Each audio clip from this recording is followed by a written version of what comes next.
Olá, minha amiga, olá, meu amigo, como é que vocês estão? Bem-vindos a Mais Kardec, onde estudamos as obras menos conhecidas do mestre Allan Kardec. Nós estamos estudando a obra Viagem Espírita em 1862 e hoje nós vamos para o terceiro discurso presente nessa obra que ele fazia nessa viagem. Então, sem demora, vamos para o texto de hoje. Quando se considera o estado atual da sociedade, é-se tentado a olhar sua transformação como um milagre. Pois muito bem, esse é o milagre que o Espiritismo deve e pode realizar, pois que está nos desígnios de Deus, e isto com o auxílio de uma divisa: fora da caridade não há salvação. Tome a sociedade humana essa máxima por emblema, conforme a ela sua conduta, substituindo-a por esta outra, que está na ordem do dia. A caridade bem ordenada é a parte dos outros para nós, e tudo se modificará. Toda a questão será fazer esse lema aceito. A palavra caridade, vós o sabeis, senhores, tem uma acepção muito extensa. A caridade em pensamentos, em palavras, em atos. Ela não é tão somente a esmola. O homem é caridoso em pensamentos, sendo indulgente para com as faltas do próximo. A caridade em forma de palavra nada diz que possa prejudicar a outrem. A caridade em ações assiste ao próximo na medida de suas forças. O pobre que partilha seu pedaço de pão com o companheiro mais carecente do que ele é mais caridoso, e tem mais mérito aos olhos de Deus do que o rico que dá do seu supérfluo sem de nada se privar. Quem alimenta contra seu próximo sentimentos de ira, de animosidade, de ciúme, de rancor, falta com a caridade. A caridade é a antítese do egoísmo. Este é a exaltação da personalidade, aquela a sublimação da personalidade. Ela diz: para vós em primeiro lugar, para mim depois. E o egoísmo diz: para mim antes e para vós se sobrar. A primeira está toda inteira nesta frase de Cristo: fazei aos outros o que quiserdes que vos façam. Em uma palavra, ela se aplica a todas as relações pessoais. Admiti, se todos os membros de uma sociedade agissem de conformidade com esse princípio, haveria menos decepções na vida. Uma vez que dois indivíduos estão reunidos, contratam, por força disso mesmo, deveres recíprocos. Se desejam viver em paz, estão obrigados a se fazerem concessões recíprocas. Esses deveres aumentam com o número dos indivíduos, as aglomerações constituem-se em todos coletivos, que têm também suas obrigações respectivas. Tendes, pois, além das relações de indivíduo a indivíduo, as relações de cidades para com cidades, de estados para com estados, de países para com países. Essas relações podem ter duas motivações, que são a negação uma da outra, o egoísmo e a caridade, pois que há também egoísmo nacional. O egoísmo faz com que o interesse pessoal prevaleça acima de tudo. Cada pessoa arrebata o que pode para si. O semelhante é visto apenas como um antagonista, um rival que pode se intrometer em nosso caminho, que podemos explorar, ou que pode nos explorar. A vitória pertencerá ao mais sagaz e à sociedade. Coisa triste de dizer, consagra comumente essa vitória, o que faz com que ela se divida em duas áreas principais: os explorados e os exploradores. Disso resulta um antagonismo perpétuo, que faz da vida um tormento, um verdadeiro inferno. Substitua-se o egoísmo pela caridade, e tudo será diferente. Ninguém procurará fazer mal ao seu vizinho. As iras e os ciúmes se extinguirão à falta do que os alimente, e os homens viverão em paz entreajudando-se ao invés de mutuamente se despedaçando. Se a caridade substituir o egoísmo, todas as instituições sociais passarão a ter por alicerce o princípio da solidariedade e da reciprocidade. O forte protegerá o fraco ao invés de explorá-lo.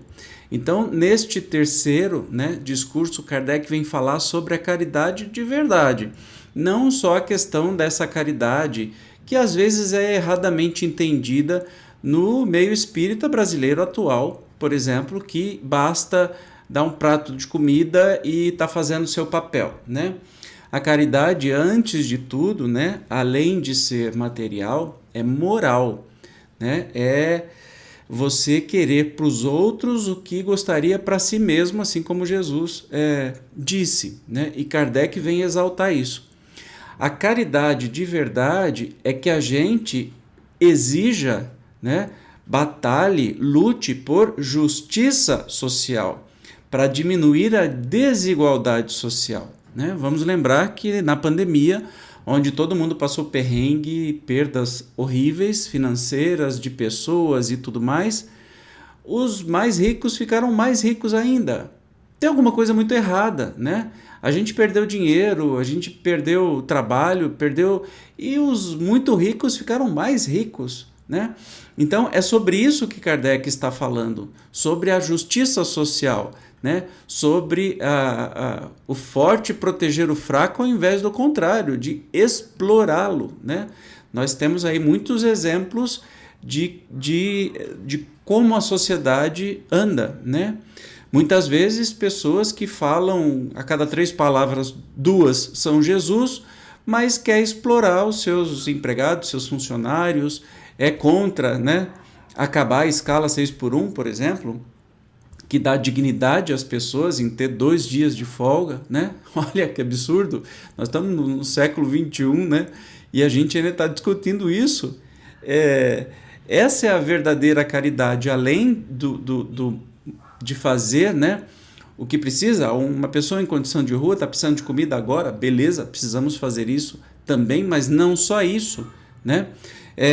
A gente lutar para que não tenham mais pessoas em condição de rua, os populares moradores de rua. Essa é a verdadeira caridade. Não é que o sistema mantenha este esquema para que a gente possa fazer a caridade.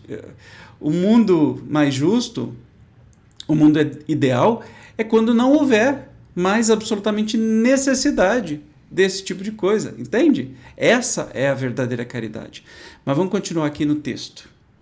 Muitas pessoas poderão dizer: eis um belo sonho. Infelizmente, é apenas um sonho. O homem é egoísta por natureza, por necessidade, e para sempre será assim. Mas se tal proposição é verdadeira, o que seria realmente muito triste é de se perguntar com que finalidade o Cristo veio até nós, pregando a caridade aos homens. Com igual resultado teria pregado aos animais. Todavia, examinemos a questão.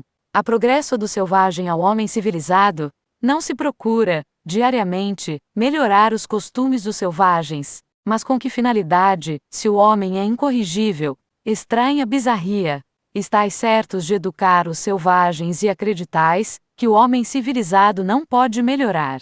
Se o homem civilizado tivesse a pretensão de ter atingido o último limite do progresso acessível à espécie humana, bastaria comparar os costumes, caráter, a legislação, as instituições sociais de hoje com as de outrora. Entretanto, os homens de outrora, também eles, supunham ter alcançado o último degrau. O que teria respondido um grande senhor ao tempo de Luís XIV se lhe tivessem dito que poderia dispor de uma ordem social melhor, mais justa, mais humana do que a vigente então, se lhe afirmassem que o regime mais equitativo se caracterizaria pela abolição dos privilégios de classe e a igualdade do grande e do pequeno diante da lei. O audacioso que isso proclamasse, certamente, bem caro pagaria a sua temeridade. Disso concluímos que o homem é eminentemente perfectível, e que os mais adiantados hoje parecerão atrasados dentro de alguns séculos. Negar esse fato será negar o progresso, que é uma lei da natureza. Embora o homem tenha progredido do ponto de vista moral, é preciso, entretanto, convir que esse progresso se realizou, mais acentuadamente, no sentido intelectual. Por que motivo? Eis aqui um outro problema que foi dado ao Espiritismo explicar, mostrando que a moral e a inteligência são 2 caminhos que raramente seguem juntos. Quando o homem dá alguns passos num deles, se retarda no outro. Todavia, mais tarde, torna a ganhar o terreno que havia perdido e as 2 forças acabam por se equilibrar, através de sucessivas reencarnações. O homem chegou a uma fase em que as ciências, as artes e as indústrias atingiram um alcance até hoje desconhecido. Se a satisfação que delas tira satisfaz a vida material, deixa um vazio na alma, Ele aspira a qualquer coisa de superior, sonha com melhores instituições, deseja a vida, a felicidade, a igualdade, a justiça para todos. Mas como atingir tudo isso com os vícios da sociedade e, sobretudo, com o egoísmo imperando? O homem sente, pois, a necessidade do bem para ser feliz, compreende que só o reino do bem pode lhe dar a felicidade pela qual aspira. Esse reinado ele o pressente, pois, instintivamente, crê na justiça de Deus e uma voz secreta lhe diz que uma nova era vai se iniciar. Como ocorrerá isso? Ora, se o reino do bem é incompatível com o egoísmo, é preciso que o egoísmo seja destruído. Mas o que pode destruí-lo? A predominância do sentimento do amor que leva os homens a se tratarem como irmãos e não como inimigos. A caridade é a base, a pedra angular de todo edifício social. Sem ela, o homem construirá sobre a areia. Assim sendo, urge que os esforços e, sobretudo, os exemplos de todos os homens de bem a difundam e que eles não se desencorajem ao defrontarem as recrudescências das más paixões. Elas são os inimigos do bem. Ganhando terreno, lançam-se contra ele, mas está nos desígnios de Deus que, por seus próprios excessos, elas se destruam. O paroxismo de um mal é sempre o sinal de que chega ao seu fim. Acabo de afirmar que sem a caridade o homem constrói sobre a areia. Um exemplo torna isso compreensível. Antes da gente ver o exemplo, só comentando, ele deixa mais claro, que o homem evolui, com o tempo, mas que há evolução moral e evolução intelectual. A gente pode falar também evolução da ciência, enfim, e que elas nunca andam juntas. Olha que interessante, a gente pode evoluir muito intelectualmente, mas moralmente não andamos. É o que aconteceu no último século, por exemplo, muita coisa moral aconteceu, mas comparado à evolução intelectual, nós fomos muito mais longe intelectualmente do que moralmente, senão a gente não estaria discutindo uns absurdos que estamos discutindo hoje em dia, senão não teríamos essa desigualdade social absurda, esses privilégios para algumas castas, que ainda existem, por exemplo, na sociedade brasileira. Entenda, quando o Kardec fala de selvagens, ele está se referindo a povos originários, mas na época dele, entenda que havia uma acepção comum eurocêntrica que o homem branco levaria a cultura a todos os povos, inclusive os originários. A gente sabe hoje que os povos originários são infinitamente mais evoluídos, até moralmente, se não tecnologicamente, mas moralmente muito mais evoluídos, preservam muito mais o planeta, pensam muito mais em conjunto, não tem aquele negócio do ter, para eles é mais importante ser. Então, quem são os selvagens mesmo? Hoje a gente sabe disso, mas naquela época essa visão é que se tinha da sociedade em geral. Então Kardec vem falar, é um homem que viveu no seu tempo, Ele não estaria falando como hoje, 160, 170 anos depois, não faz sentido, que a gente possa entender. Mas ele vem falar sobre a questão do egoísmo e sobre a questão da justiça social, com outros nomes, mas está falando que não tem jeito de não ser caridade sem justiça social, não existir a igualdade entre os homens. Aí ele vai, neste exemplo agora, falar sobre a questão da caridade, que sem a caridade o homem constrói sobre a areia. Vamos ver. Alguns homens bem-intencionados, tocados pelos sofrimentos de uma parte de seus semelhantes, supuseram encontrar o remédio para o mal em certas doutrinas de reforma social. Com pequenas diferenças, os princípios são pouco mais ou menos os mesmos em todas essas concepções, qualquer seja o nome que se lhes dê.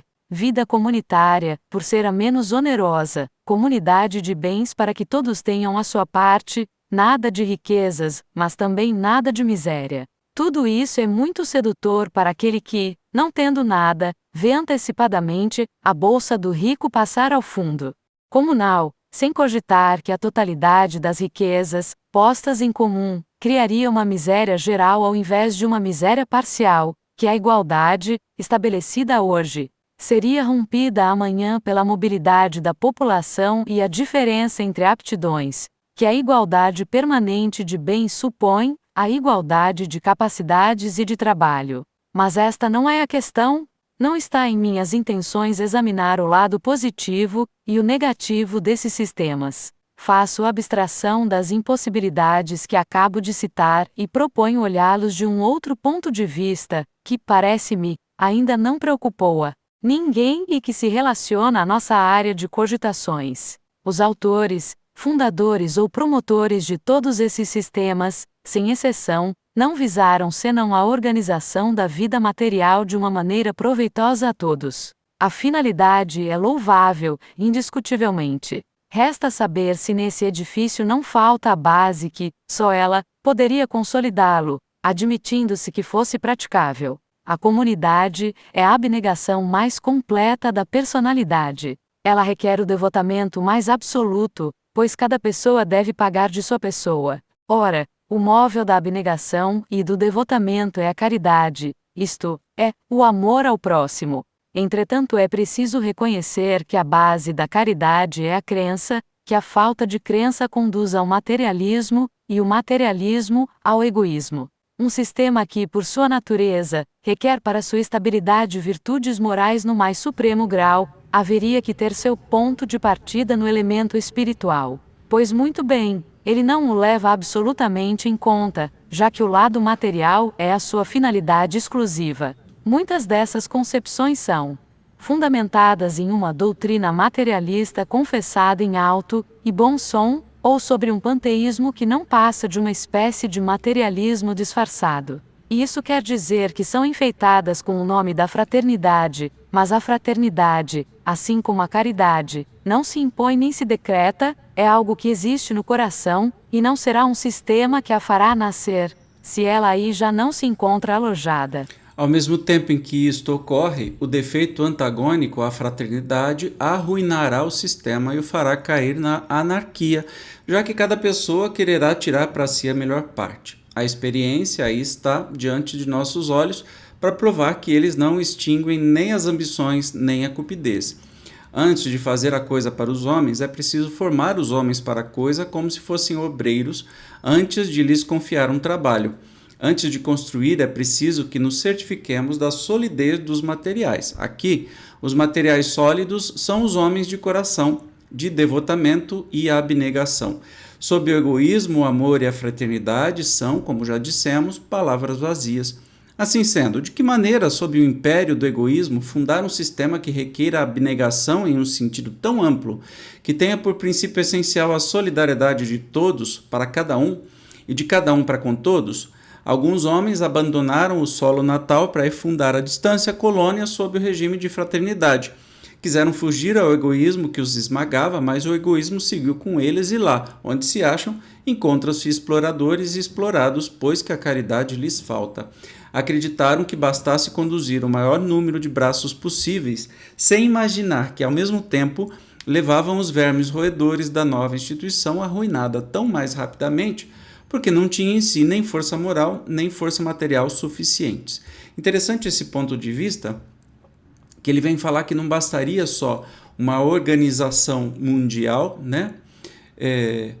Tipo comunismo, socialismo, alguma coisa que impõe de cima para baixo a igualdade, se isso não estivesse fundamentado no coração das pessoas. Ou seja, se isso não estivesse espiritualmente, né, ligado, que cada pessoa estivesse convencida de que a igualdade é o melhor caminho para todos, porque ia só repetir a mesma coisa sempre. E realmente isso faz todo sentido, porque se não está no coração das pessoas, né, esse sentido de que todos somos iguais e todos merecemos a mesma coisa, não é um sistema que vai obrigar a fazer isso, né? Seja ele qual for. Note que Kardec não está falando absolutamente de nada, né? Não está nem nominando, mas ele está dizendo que não bastaria só um sistema organizado, mas precisaria que os corações das pessoas estivessem prontos para que naturalmente isso ocorra. Como existem, por exemplo, pequenas vilas comunitárias onde as pessoas optam, mesmo vivendo no capitalismo, optam por colocar tudo que ganham à disposição da comunidade, né? Eu sou capaz de apontar um porque eu conheci pessoalmente, que é a Mariápolis aqui de São Roque, do movimento Focolare, onde existem diversas pessoas, né, que trabalham, têm sua vida profissional comum, mas vivem nesta comunidade e tudo que ganham é colocado em comum para o benefício de todo mundo e assim como eles próprios têm o benefício, quando precisa, vai ter o recurso para fazer o que for preciso, né? Então, isso é um motivo, né? Dá para entender que o Kardec está falando que é do coração das pessoas que vai nascer essa verdadeira caridade, né? Não um sistema imposto. Mas vamos continuar a leitura.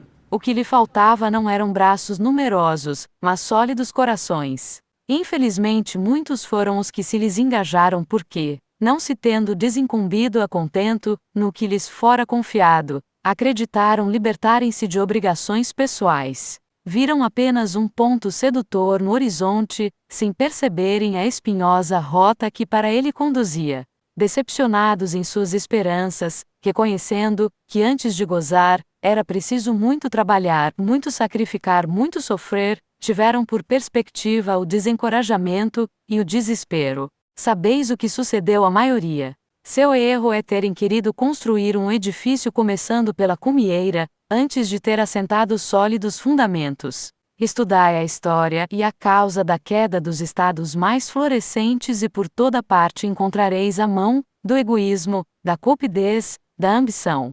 Sem a caridade, não há instituição humana estável. E não pode haver caridade nem fraternidade, na verdadeira acepção do termo, sem a crença. Aplicai-vos, pois, a desenvolver sentimentos que, em se afirmando, destruirão o egoísmo que vos destrói.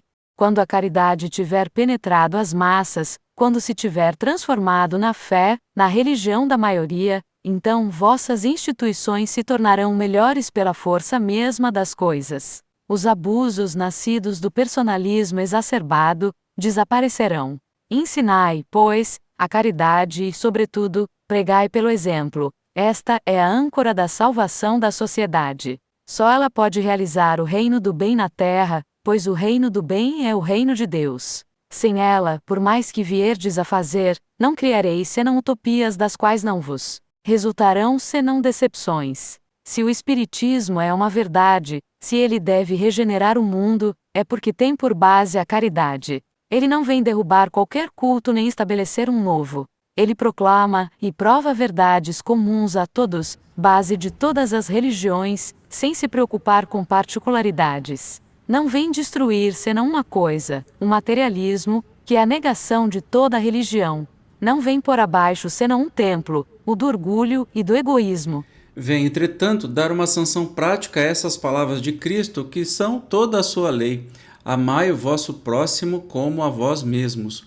Não vos espanteis, pois, com o fato dele ter por adversários os adoradores do bezerro de ouro, cujos altares veio lançar por terra. Há naturalmente contra ele aqueles que julgam sua moral incômoda, aqueles que teriam, de boa vontade, pactuado com os espíritos e suas manifestações se os espíritos condescendessem em diverti-los.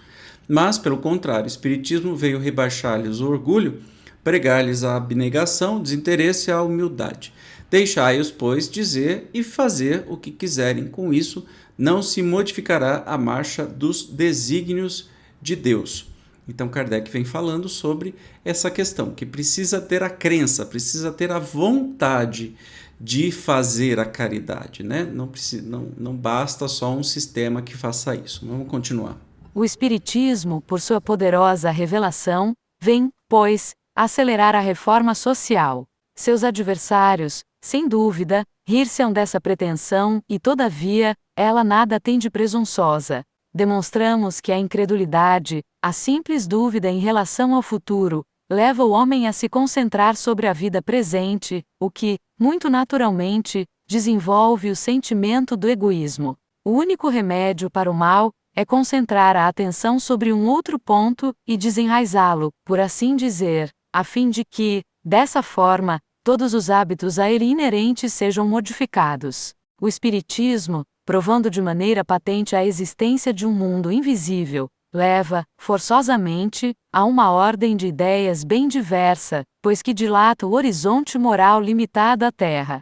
A importância da vida corporal diminui à medida que cresce a da vida espiritual. Colocamo-nos, naturalmente, em um outro ponto de vista, e o que nos parecia uma montanha não se nos afigura maior do que um grão de areia. As vaidades, as ambições, aqui na terra, tornam-se puerilidades, brinquedos infantis em presença do futuro grandioso que nos espera. Atendo-nos menos às coisas terrestres, tendemos, igualmente, a nos satisfazer menos às expensas dos outros, de onde uma diminuição no sentimento do egoísmo. O Espiritismo não se limita a provar o mundo invisível. Pelos exemplos que faz se desenrolarem aos nossos olhos, ele nos revela em sua realidade, e não como a imaginação o havia feito conceber. Ele nos mostra povoado de seres felizes ou infelizes, porém prova que a caridade, a soberana lei do Cristo, pode aí assegurar a paz e a alegria. Por outro lado, assistimos ao espetáculo da sociedade terrena que se estraçalha sob o império do egoísmo e que, entretanto, viveria feliz e pacífica sob o da caridade. Com a caridade tudo é, pois, benefício para o homem.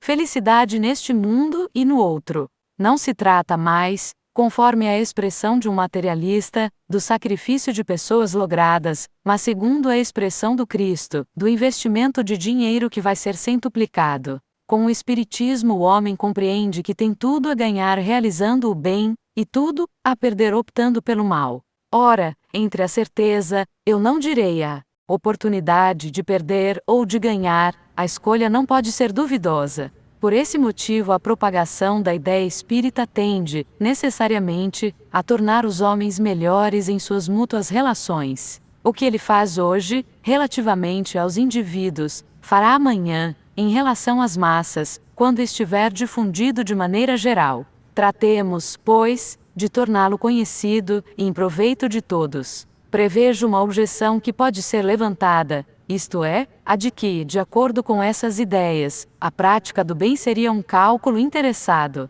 A isso respondo dizendo que a igreja, prometendo alegrias do céu ou ameaçando com as chamas do inferno, conduz ela própria os homens ou pela esperança ou pelo terror. O próprio Cristo ensinou que o que se dá neste mundo renderá depois centuplicado. Sem dúvida haverá maior mérito em fazer-se o bem espontaneamente, sem pensar em suas consequências, mas acontece que todos os homens não chegaram a esse estágio e vale mais praticar o bem com um estímulo do que não praticá-lo. Interessante isso, porque eu sempre achei das religiões uma troca, especialmente quando se fala, por exemplo, de promessa, né? A tal promessa, olha, eu vou pagar promessa, olha Deus, se você fizer alguma coisa para mim, eu faço outra para você. É uma troca. Para muita gente isso faz todo sentido do mundo, mas para mim não fez mais sentido, porque eu fico pensando, primeiro, que Deus precisa do meu sacrifício, de eu ficar me ajoelhando para alguma coisa? Olha, se eu tiver merecimento, Deus me ama integralmente, então Ele vai fazer de qualquer jeito, eu não preciso ficar me humilhando ou me colocando em risco, caminhando numa rodovia com risco de ser atropelado para provar que eu amo, né, que eu faço, enfim. E, em maior grau, a questão das religiões, né, que são isso. Ou te punem pelo terror, olha, não faça isso, então você tem que fazer o bem, porque senão você cai lá no inferno, ou te prometem alguma coisa. Então Kardec fala assim, né, que o Espiritismo também faz isso sobre a certeza da vida futura, mas ele diz assim, olha, a maioria dos homens, ou grande parte dos homens e mulheres, não conseguem fazer o bem por convicção. Tem que fazer diante de um futuro, né? Então, é melhor que se faça o bem com a promessa de alguma coisa boa do que não se faça, né? Eu sou obrigado a concordar. Mas vamos continuar.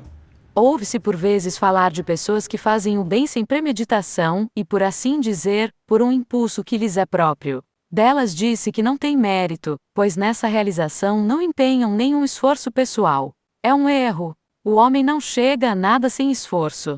Aquele que não precisou fazê-lo nesta existência, deve ter lutado em uma precedente, e o bem acabou por se identificar com ele. Eis porque tudo parece tão natural. O bem está nele como estão, em outras pessoas ideias que, também elas, tiveram sua fonte, em um trabalho anterior. Este é ainda um dos problemas que o Espiritismo vem resolver. Os homens de bem têm, pois, também eles o mérito da luta. Para eles a vitória já está alcançada. Os outros têm ainda que lutar para obtê-la. Eis porque, como as crianças, carecem de um estímulo, isto é, de um objetivo a ser atingido, ou, se o quiserdes, de um prêmio a ser arrebatado. Uma outra objeção, mais séria, é esta: se o Espiritismo produz todos esses resultados, os espíritas devem ser os primeiros a deles se aproveitarem. A abnegação, o devotamento desinteressado, a indulgência para com o próximo, a abstenção absoluta de toda palavra, ou de todo ato que possam ferir os outros, em uma palavra, a caridade em sua mais pura acepção, devem ser a regra invariável de sua conduta. Não devem conhecer nem o orgulho, nem o ciúme, nem a inveja, nem o rancor, nem as tolas vaidades, nem as pueris suscetibilidades do amor próprio. Devem praticar o bem pelo bem, com modéstia e sem ostentação, praticando esta máxima do Cristo: que vossa mão esquerda não saiba o que dá a vossa mão direita. Agindo desse modo, ninguém merecerá que se lhe aplique estes versos de Racine: um benefício lançado em rosto vale sempre por uma ofensa. Enfim, a mais perfeita harmonia deve reinar entre eles. Porque, então, citam-se exemplos, que parecem contradizer a eficácia dessas belas máximas. No início das manifestações espíritas, muitos as aceitaram sem prever suas consequências. A maioria olhou-as como curiosas concepções, mas quando delas resultou uma moral severa, deveres rigorosos a serem executados, não faltou quem se sentisse sem forças para praticá-las e a elas se conformar.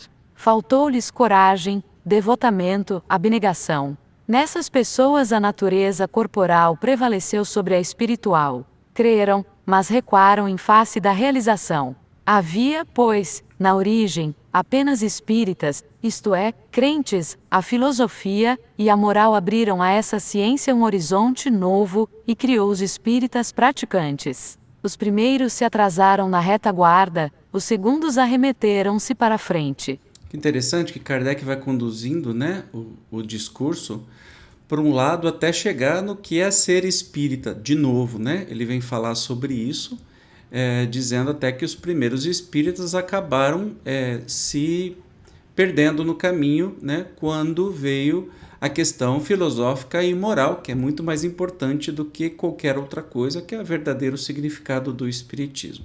Continuando. Quanto mais a moral se sublimou, mas ela fez contrastar imperfeições daqueles que se negaram a segui-la, assim como uma intensa luz faz ressaltar as sombras. Era como um espelho, alguns não quiseram nele se olhar, ou, crendo nele, se reconhecerem, preferiram apedrejar aqueles que lhe mostravam. Tal é, ainda hoje, a causa de certas animosidades. Todavia posso, por felicidade, dizer: estas são exceções, algumas pequenas sombras sobre o vasto panorama, e que não lhe podem alterar a luminosidade. Neste grupo encontram-se, em grande parte, os que poderíamos chamar espíritas da primeira formação. Quanto àqueles que se formaram depois e se formam a cada dia, em grande maioria aceitaram a doutrina precisamente por causa de sua moral e de sua filosofia. Eis porque esforçam-se em praticá-la. Pretender que deveriam todos se terem tornado perfeitos é desconhecer a natureza da humanidade. Mas terem se despojado de resquícios do homem velho é sempre um progresso que, por força, se deve levar em conta. São indesculpáveis aos olhos de Deus apenas aqueles que, estando devidamente esclarecidos, não tiraram desse esclarecimento o proveito que poderiam tirar. A estes, certamente, será pedida uma conta severa, da qual sofrerão, conforme temos visto em numerosos exemplos, as consequências aqui na Terra. Mas ao lado destes há também o grande número no qual operou-se uma verdadeira metamorfose. Encontraram na crença espírita a força, para vencer pendores desde há muito tempo enraizados, de romper com velhas atitudes, de ignorar os ressentimentos e as inimizades, de tornar menores as distâncias sociais. Exigem-se do Espiritismo milagres, eis os que ele pode produzir. Assim, pela força mesma das coisas, o Espiritismo levará, por inevitável consequência, ao aprimoramento moral. Esse aprimoramento conduzirá à prática da caridade, e da caridade nascerá o sentimento da fraternidade. Quando os homens estiverem imbuídos dessas ideias, conformarão a elas suas instituições e será assim que realizarão, naturalmente e sem agitações, as reformas desejáveis. Essa será a base sobre a qual assentar-se ao edifício social do futuro. Essa transformação é inevitável, pois que está compreendida na lei do progresso. Todavia, se deixar levar apenas pela marcha natural das coisas, sua realização poderá ser por muito tempo adiada. Se acreditarmos na revelação dos Espíritos, está nos desígnios de Deus ativá-la, e nós vivemos exatamente o tempo predito para isso. A concordância das comunicações a esse respeito é um fato digno de nota. Em toda parte diz-se que nos aproximamos da Era Nova, e que notáveis realizações irão se efetivar.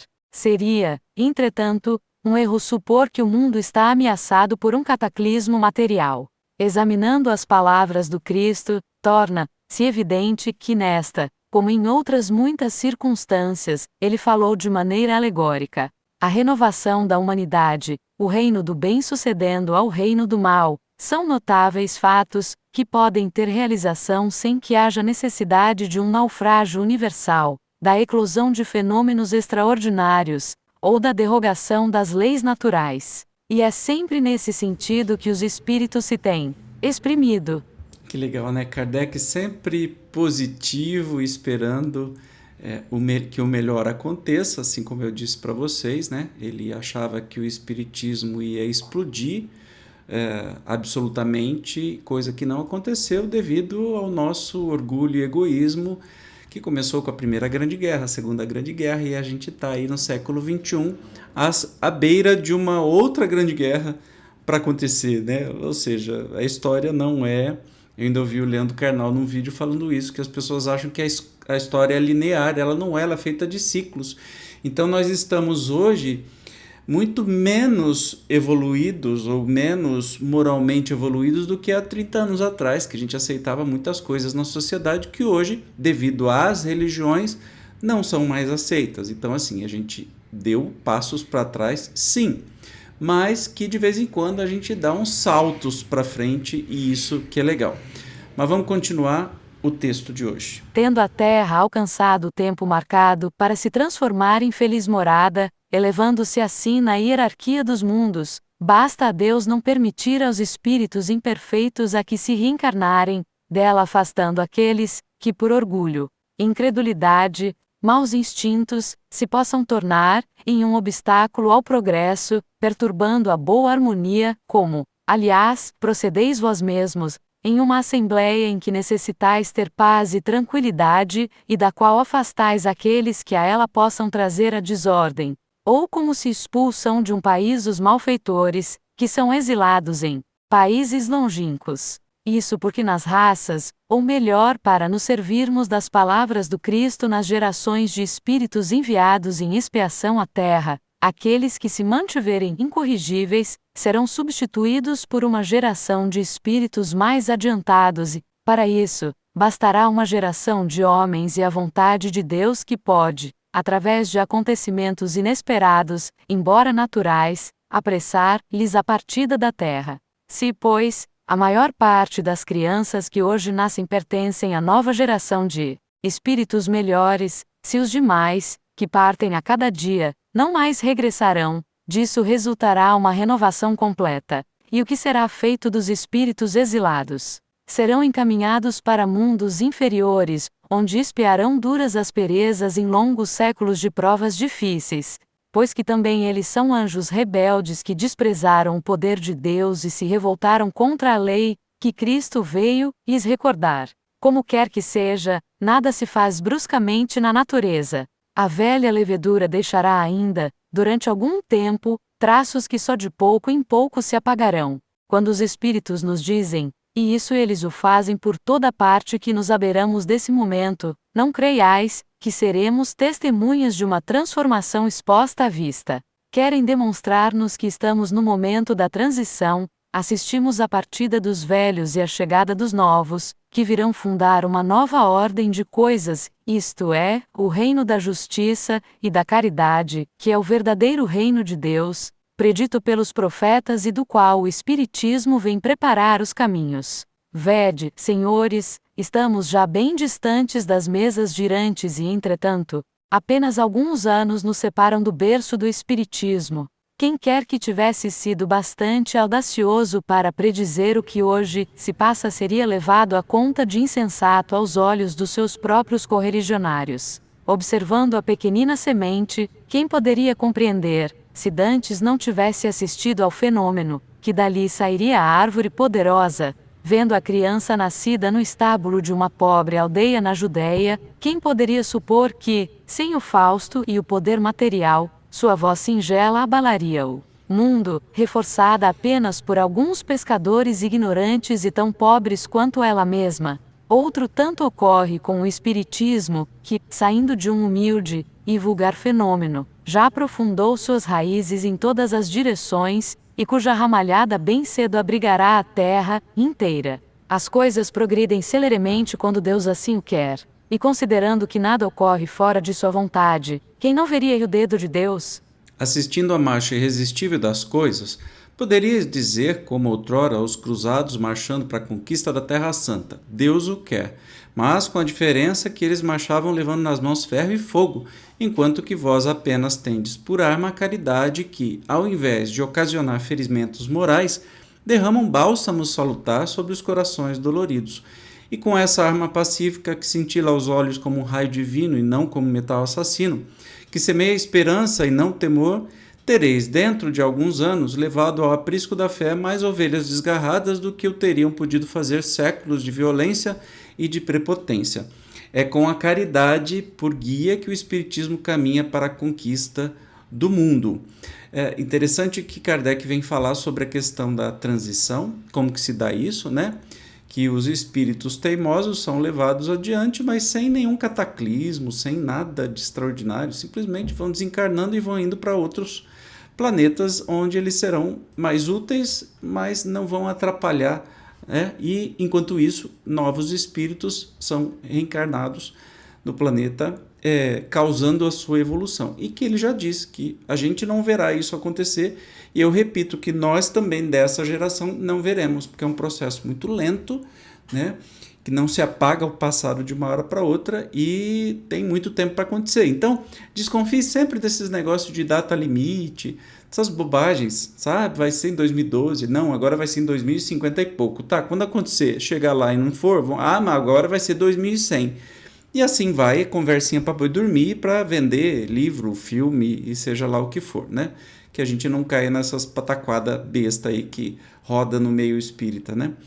Então, ele vem falar sobre a questão de como é importante o Espiritismo, que vai não convertendo à força, mas oferecendo verdades para as pessoas que assim estejam prontas para entendê-las. Continuando. Será fantasioso e quimérico o quadro que esbocei diante de vós? Não.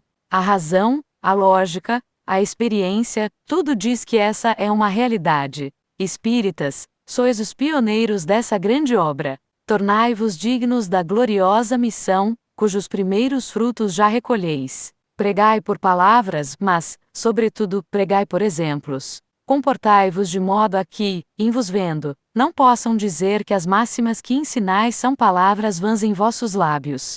A exemplo dos apóstolos, fazei milagres, pois para isso Deus concedeu-vos o dom. Não milagres que chocam os sentidos, porém milagres de caridade e de amor. Sede bons para com vossos irmãos, sede bons para com o mundo inteiro, sede bons para com vossos inimigos. A exemplo dos apóstolos, expulsai os demônios. Para isso tendes o poder, e eles pululam em torno de vós, os demônios do orgulho, da ambição, da inveja, do ciúme, da cupidez, da sensualidade, que alimentam todas as más paixões e semeiam por entre vós os pomos da discórdia. Expulsai-os de vossos corações, a fim de que tenhais a força necessária para expulsá-los dos corações alheios. Fazei esses milagres e Deus vos abençoará. As gerações futuras vos abençoarão como as de agora abençoam os primeiros cristãos, dentre os quais muitos revivem entre vós para assistir e concorrer para o coroamento da obra do Cristo. Fazei esses milagres e vossos nomes serão inscritos gloriosamente nos anais do Espiritismo. Não empanai esse clarão por sentimentos e atos indignos do verdadeiro espírita, do espírita cristão. Libertai-vos o quanto antes possível de tudo quanto possa ainda restar em vós do velho levedo. Observai que de um momento para o outro, amanhã talvez, o anjo da morte pode vir bater à vossa porta e dizer: Deus vos chama para prestardes conta do que fizestes de sua palavra, da palavra de seu Filho, que ele fez repetir pelos bons espíritos. Estai, pois, sempre prontos a partir e não façais como o viajor imprudente que é surpreendido desprevenido. Fazei vossas provisões com antecipação, provisões de boas obras e de bons sentimentos, pois infeliz é aquele que o momento fatal surpreende com a ira, a inveja ou o ciúme no coração. Terão por escolta os maus espíritos, jubilosos das desgraças que o esperam, uma vez que essas desgraças serão a sua obra. E vós sabeis, espíritas, quais são essas desgraças, os que a sofrem chegam até nós, eles próprios, para descrever seus sofrimentos. Aqueles, pelo contrário, que se apresentarem puros, os bons espíritos virão estender a mão, dizendo-lhes: Irmãos, sede bem-vindos às celestes moradas onde vos esperam cantos de alegra. Vossos adversários rir-se-ão de vossa crença nos espíritos e em suas manifestações, mas não poderão rir das virtudes que resultam dessa crença. Não se rirão quando virem os inimigos perdoar-se ao invés de ferir-se, a paz renascer entre aqueles que se dividiram pela dissensão, o incrédulo de ontem concentrado hoje em prece fervorosa, o homem violento e o colérico transformado em ser doce e pacífico, o debochado transfigurado no homem cumpridor de seus deveres e perfeito pai de família, o orgulhoso que se tornou humilde, o egoísta oferecendo provas do mais alto espírito de caridade. Olha que interessante, sempre positivo, Kardec vem dizer o papel do espiritismo, né? E realmente estimular a todas as pessoas que estavam presentes lá nesse discurso a continuarem pelo caminho, né? Continuando. Não rirão quando constatarem que já não têm a temer a vingança de seus inimigos, transformados em espíritas. O rico não se rirá quando verificar que o pobre não inveja sua fortuna, e o pobre, ao invés de alimentar sentimentos de ciúmes, abençoará o rico que se fez humano e generoso. Os chefes não rirão de seus subordinados e não os molestarão, quando constatarem que se fizeram escrupulosos e conscienciosos na realização de seus deveres. Finalmente, os patrões encorajarão seus servidores e subalternos quando os virem, sob o império da fé espírita, mais fiéis, mais devotados e mais sinceros. Eles verificarão que o Espiritismo é bom para tudo e para todos e não apenas para salvaguardar-lhes os interesses materiais. E tanto pior será para aqueles que não quiserem ver um pouco mais além. Sob o império dessa mesma fé, um militar será mais disciplinado, mais humano, mais fácil de ser conduzido. Terá sentimentos e obedecerá não pelo temor, mas pela razão.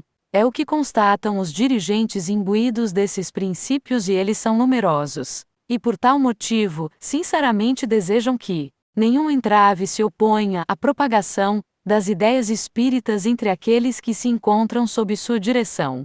Eis, senhores, que raides, o que produz o Espiritismo, essa utopia do século XIX, parcialmente ainda, é verdade, mas cuja influência já se reconhece e cuja propagação em breve se compreenderá ser do maior benefício, em favor de todos. Sua influência é uma garantia de segurança para as relações sociais, pois que constitui o mais poderoso freio às más paixões, às efervescências desordenadas, mostrando o laço de amor e de fraternidade que deve unir o grande ao pequeno, e o pequeno ao grande. Fazei, pois, que por vosso exemplo logo se possa dizer: praz a Deus que todos os homens sejam espíritas de coração. Caros irmãos espíritas, venho-vos indicar o caminho, fazer-vos ver o objetivo. Possam minhas palavras, em sua impotência, ter-vos feito compreender a sua grandeza. Todavia outros virão, depois de mim, que vô-la mostrarão também, e cuja voz, mais poderosa do que a minha, terá para as nações o brilho vivaz da trombeta. Sim, meus irmãos, espíritos mensageiros de Deus, encarregados de estabelecer o seu reino na terra, logo surgirão entre vós e os reconhecereis por sua sabedoria e a autoridade de sua linguagem.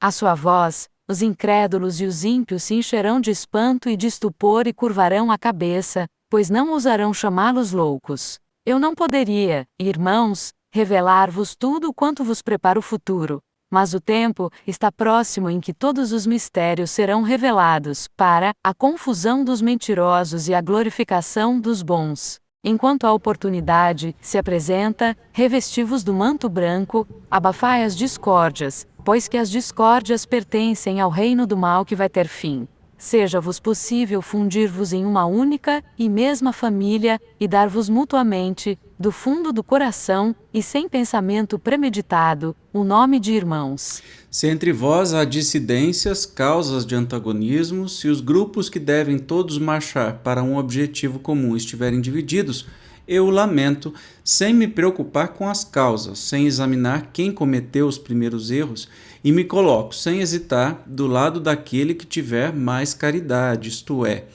mais abnegação e verdadeira humildade.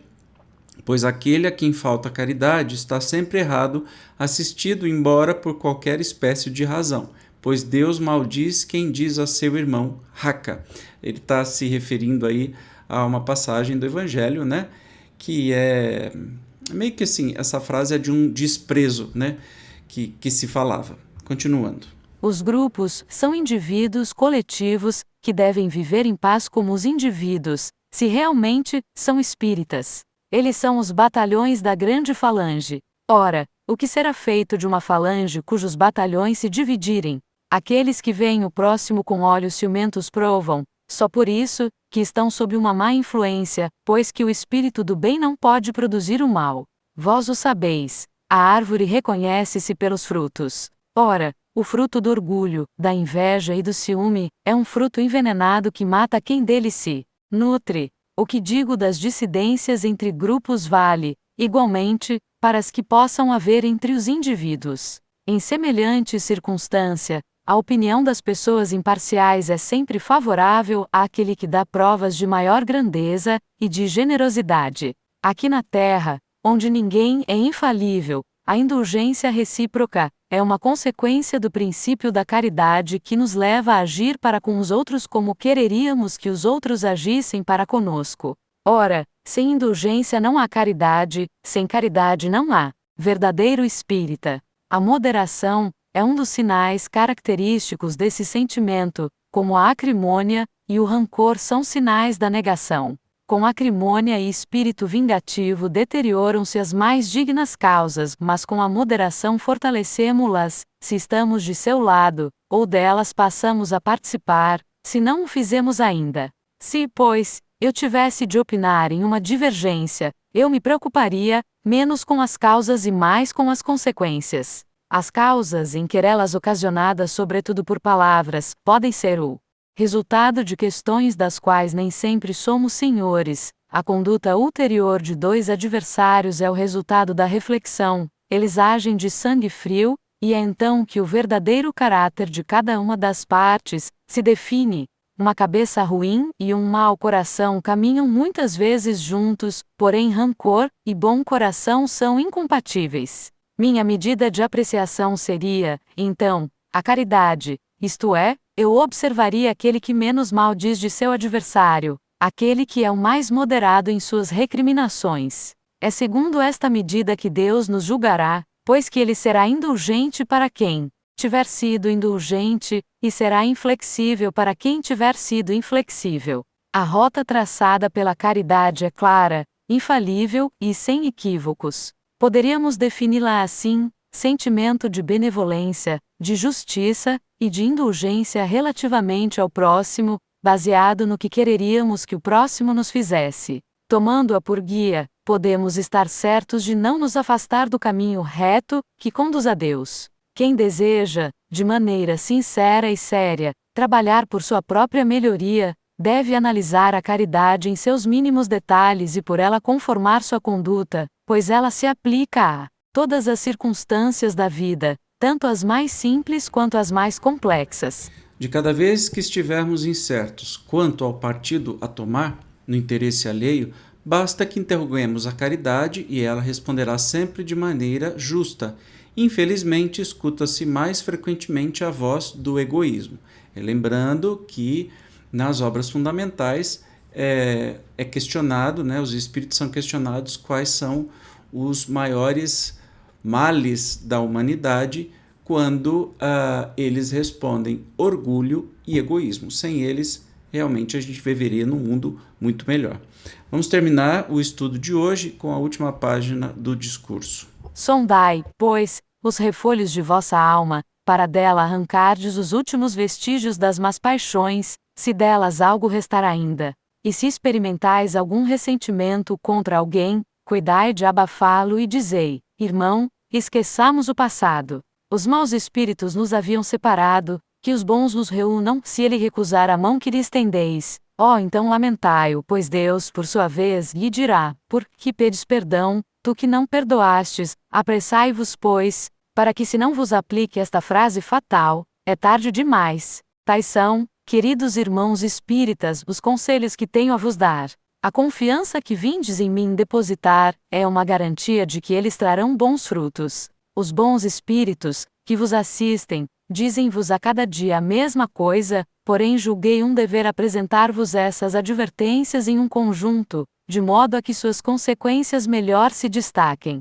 Venho, pois, em nome deles, lembrar-vos a prática da grande lei do amor e da fraternidade que deverá, em breve, reger o mundo e nele fazer reinar a paz e a concórdia, sob o estandarte da caridade para com todos, sem exceções de seitas, de castas e nem de cores. Com esse estandarte, o Espiritismo será o traço de união que reunirá os homens divididos pelas crenças e os prejuízos mundanos. Ele fará ruir a mais poderosa barreira que separa os povos, o antagonismo nacional. À sombra dessa bandeira, que será o seu ponto de reunião, os homens se habituarão a ver irmãos naqueles que viam como inimigos. Daqui até lá haverá muitas lutas, pois o mal não liberta facilmente sua presa. Os interesses materiais são tenazes. Sem dúvida, não vereis com os olhos do corpo a realização dessa obra para a qual concorreis, e isso embora esse momento não esteja remoto.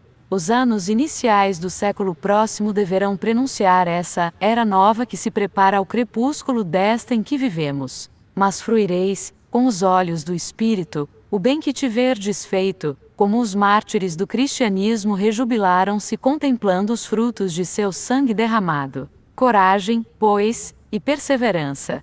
Não recueis ante os obstáculos. O campo não se torna fértil sem a dádiva do suor. Assim como o pai, mesmo no ocaso da vida, constrói o lar que irá abrigar seus filhos, crede que construís para as gerações futuras um templo à fraternidade universal, e no qual as únicas vítimas imoladas serão o egoísmo, o orgulho e todas as más paixões que ensanguentaram a humanidade. Você já imaginou estar presente nesses discursos? Com isso a gente encerra o terceiro discurso, mas eu só fico pensando assim, imaginou ouvindo Kardec, positivista, otimista, esperançoso de um mundo melhor, fazer um discurso desse? Que emoção que deve ter sido, né? Para quem estava presente. Quem sabe nós não estivermos presentes, né? Quem sabe, numa encarnação anterior, a gente não tenha participado aí e